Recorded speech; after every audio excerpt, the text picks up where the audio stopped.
या भूतिया गांव की कहानी। एक समय की बात है, एक छोटा सा गांव था जिसे लोग भूतिया गांव कहते थे।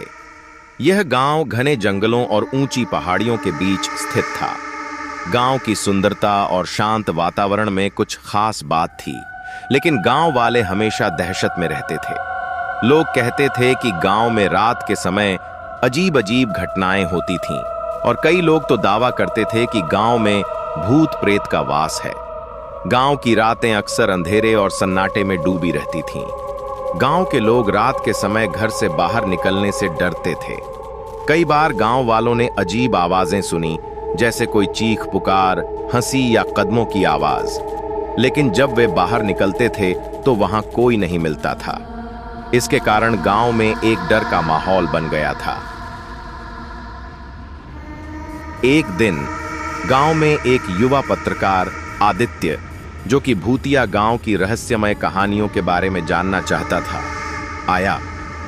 आदित्य ने गांव वालों से जानकारी जुटाई और उन्हें गांव के पुराने मठ के बारे में बताया गया। मठ के बारे में कहा जाता था कि वहां एक साधु बाबा का निवास था, जिन्होंने अपने जीवन के अंत में गांव पर एक श्राप दे दिया था। गांव वालों का मानना था कि श्राप के कारण ही गांव में भूतिया घटनाएं घटती थीं। आदित्य ने मठ की ओर जाने का फैसला किया। उसने रात के अंधेरे में मठ की ओर बढ़ना शुरू किया।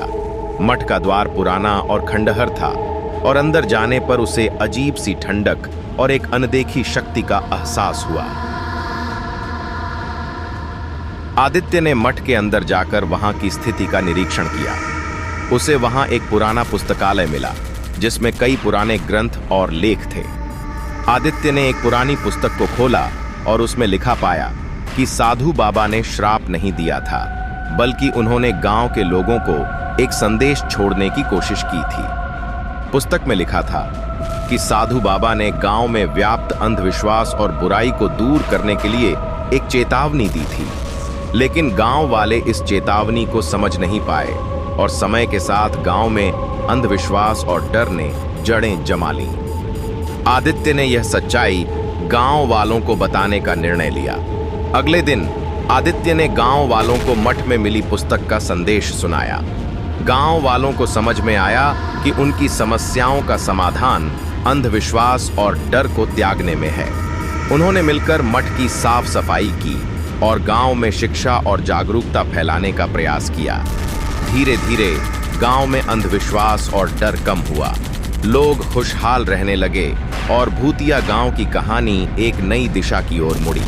गांव अब न केवल अपनी सुंदरता के लिए जाना जाता था, बल्कि वहां की बहादुरी और समझदारी के लिए भी प्रसिद्ध हो गया।